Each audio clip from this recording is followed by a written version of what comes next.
ప్రతి ఒక్క కార్యకర్తని, మూడు పార్టీల తరపున ఉండే ప్రతి ఒక్క కార్యకర్తని, నాయకుడిని మనస్ఫూర్తిగా అభినందిస్తున్నా, ధన్యవాదాలు తెలియజేస్తున్నా, కృతజ్ఞతలు తెలియజేస్తున్నా. మేము చాలా వేవ్స్ చూసాం. 94లో వన్ సైడ్ ఎన్నికలు జరిగాయి. అప్పుడు కూడా ఇన్ని సీట్లు రాలా, ఇన్ని ఓట్లు రాలా. ఈరోజు మనం చూస్తే 175 సీట్లకు గాను 164 సీట్లు గెలిచాం. అంటే 11 సీట్లే ఓడిపోయాం.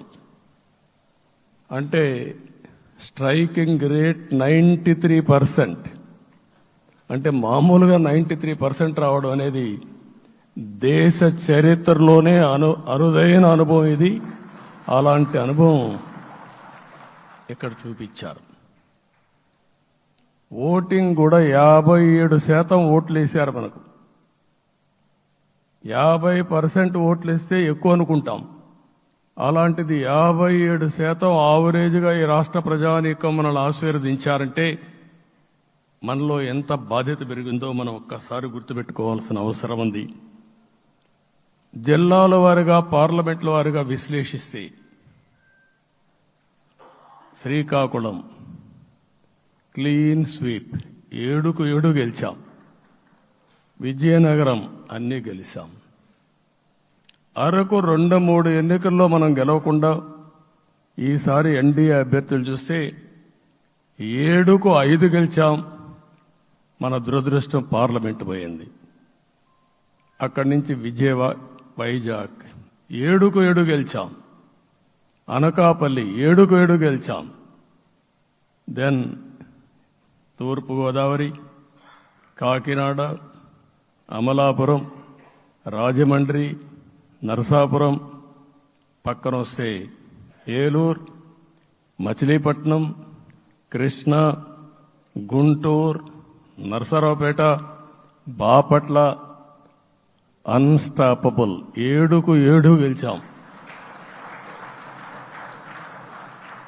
అక్కడి నుంచి ఒక్క ఒంగోలులో బ్రేక్ పడింది, ఒక 2 సీట్లు పోయినాయి. అక్కడి నుంచి నెల్లూరు 7కు 7 గెలిచాం. తిరుపతి 7కు 7 గెలిచాం. కానీ దురదృష్టం పార్లమెంటు పోగొట్టుకున్నాం. చిత్తూరు ఎప్పుడు ఇన్ని సీట్లు గెలవాలి, 7కు 7 గెలిచాం. అక్కడి నుంచి రాజంపేటలో 7కు 4 గెలిచాం.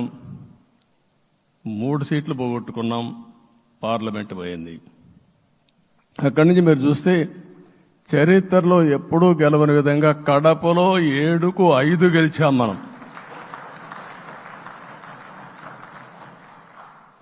ఆ తర్వాత అనంతపురకు వస్తే క్లీన్ స్వీప్ 7కు 7 గెలిచాం. హిందూపూర్లో 7కు 7 గెలిచాం. నంద్యాల ఎప్పుడూ ఊహించని విధంగా 7కు 7 గెలిచాం. ఆ తర్వాత కర్నూలుకు వస్తే 7కు 5 గెలిచాం. నేను ఈ 11 మందిని కూడా అదే మారిగా జనసేన మిత్రులు పవన్ కళ్యాణ్ గారు 21 సీట్లు తీసుకొని 21 గెలిచాడు.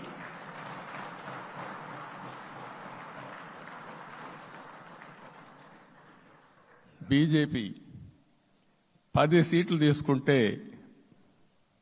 10 గెలిచారు, 8 గెలిచారు. అంటే 10కి 8 గెలవడం అనేది ఒక చరిత్ర. ఆ 2 సీట్లు కూడా కొన్ని ప్రత్యేకమైన కారణాల వల్ల ఓడిపోయాం తప్ప ఇంకోటి కాదు. అంటే ఇక్కడ ఒక లెసన్ మనందరికీ అర్థమైంది ఏంటంటే, అభ్యర్థులు గట్టిగా నిలబడుకున్న ప్రతి ఒక్క చోట ప్రజలు మనల్ని ఆశీర్వదించారు, గెలిపించారు. ఇదే ఈ యొక్క ఎన్నికల్లో మనందరం గుర్తుపెట్టుకోవాల్సిన ఒక ప్రత్యేకమైన విషయం. నేను చాలాసార్లు ఎన్నికలైన తర్వాత సమీక్షలు చేసుకున్నాం, కానీ ఇలాంటి విజయం, ఎలాంటి సాటిస్ఫాక్షన్ ఎప్పుడూ లేదు. దీనికి కారణం ప్రజలు మన మీద నమ్మకం పెట్టుకున్నారు. పార్లమెంట్ ఎన్నికల్లో కాదు, అసెంబ్లీ ఎన్నికల్లో చూస్తే 95,000 ఓట్ల మెజారిటీతో గెలిపించారు.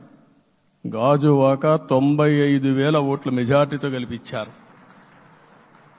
ఈ విషయాలు నేను పవన్ కళ్యాణ్ గారు ఢిల్లీకి వెళ్ళినప్పుడు, పురంధేశ్వరి గారు వచ్చినప్పుడు, ఈ రాష్ట్రంలో ఇచ్చిన మ్యాండేట్ వల్ల ఢిల్లీలో మమ్మల్ని అందరూ గౌరవించే పరిస్థితికి వచ్చారు. మీ గెలుపు వల్ల ఈరోజు ఆంధ్రప్రదేశ్ రాష్ట్ర ప్రతిష్ట పెరిగింది, గౌరవం పెరిగింది. మనకు కూడా గౌరవం పెంచుకునే పరిస్థితికి వచ్చాం. అయితే ఇక్కడ ఒక విషయం మనం గుర్తుపెట్టుకోవాల్సింది, ఎంపిక చేసినప్పుడు అన్ని విషయాలు మేము కూలంకుషంగా ఆలోచించాం. ఏ సీటు ఏ అభ్యర్థులు ఏ పార్టీ తీసుకుంటే గెలుస్తారో ఆలోచించాం. ఒకసారి అవి నేను చాలాసార్లు చూసినప్పుడు సీట్ల ఎంపికలో చాలా సమస్యలు వచ్చేటివి. మొట్టమొదటిసారిగా మొన్న ఎంపికల్లో కూడా చిన్న చిన్న సమస్యలు తప్ప ఎక్కడ పెద్ద సమస్యలు రాలేదు. అంటే మేమందరం కూడా ఒకటి ఆలోచించాం, గెలిపే ధ్యేయంగా పనిచేయాలి. కాబట్టి ఏ సీట్లో ఎవరు సీట్ ఇస్తే వాళ్ళు గెలుస్తారో ఆ సీట్లే ఇచ్చాం. అదే సమయంలో సీట్లు ఇచ్చిన తర్వాత ప్రతి ఒక్కరూ గౌరవించి గెలిపించే బాధ్యతకు వచ్చారు. ఇంకొక పక్కన ఈరోజు మిమ్మల్ని అందరినీ ఇప్పుడే పవన్ కళ్యాణ్ గారు చెప్పినట్టు వారి యొక్క సమయ స్ఫూర్తిని నేను ఎప్పుడూ మర్చిపోలేను.